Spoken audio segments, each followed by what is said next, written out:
did eat your lunch, did you? There are at least three things to note here about the famous opening sequence to Hitchcock's Psycho. The first is the camera work. We begin with the aerial shot of Phoenix, Arizona, and the camera slowly moves in closer and closer to the hotel where Miriam and Sam are having their afternoon assignation. The camera moves closer and closer until the camera finally moves inside the window. Note, though, that the way the camera is positioned, it is as if we ourselves are behind the camera.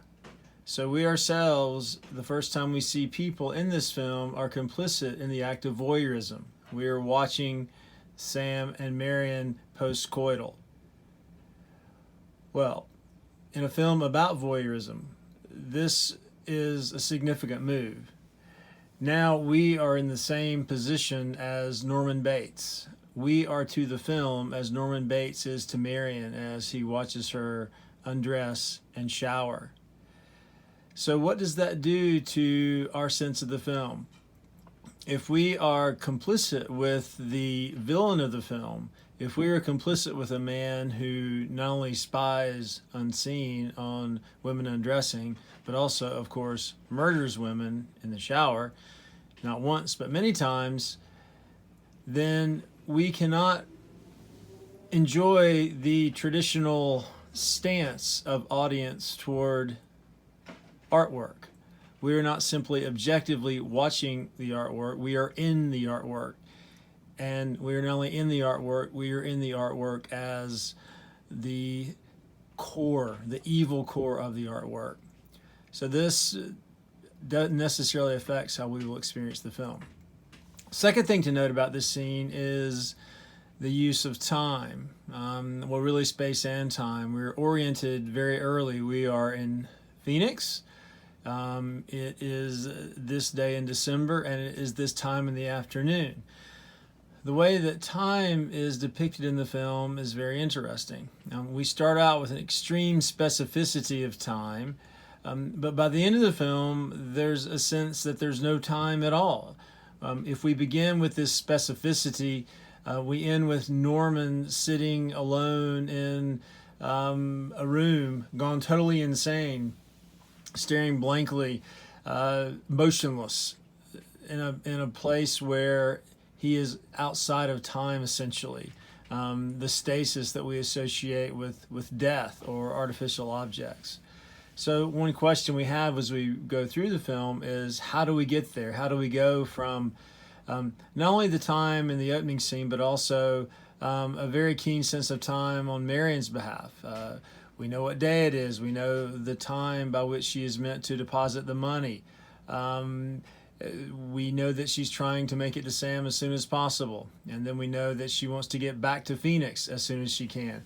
There's this sense of urgency and rush in the world of Marion.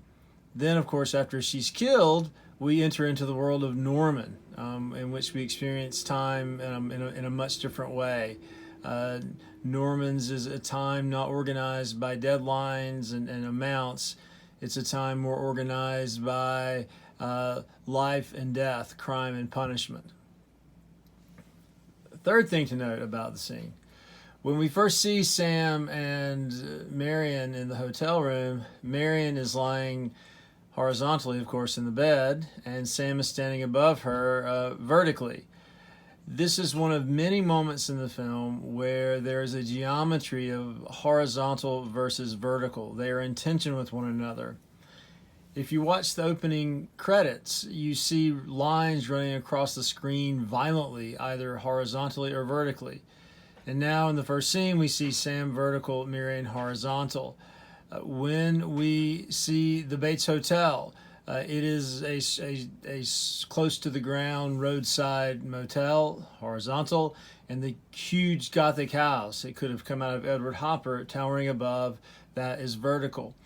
When we see Marion and Norman speak to each other in his taxidermy room while she's eating a supper that he has made, the camera work films him from below, and he is lit in such a way as to look dark and towering. And Marion is very brightly lighted and is made to look as if she is below him. So again, we have this horizontal, vertical motion. This signals a basic dualism in the film. We see tensions throughout. Marion wears white underwear or black underwear, depending on how she is depicted. In fact, in that first scene with Sam, she is wearing white underwear. I got that wrong a minute ago. But when she's packing her suitcase to steal the money, she's wearing black underwear. And of course, she's wearing that black underwear when she visits Norman.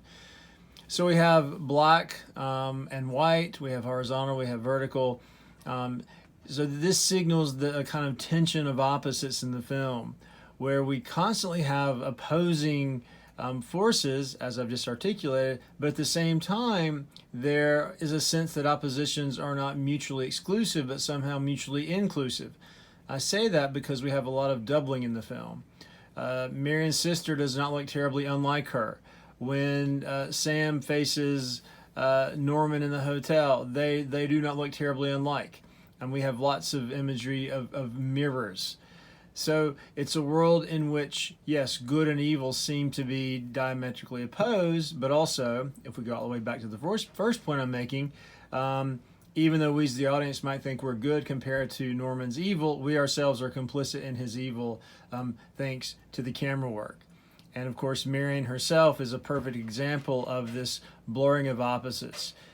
She obviously breaks the law, but at the same time, Hitchcock films her character in such a way that we are probably more sympathetic with her than otherwise. Just as, strangely enough, in her first conversation with Norman, we are sympathetic to him as a victim of his mother at the time, we think, and later we'll realize he's a victim of his own mental illness.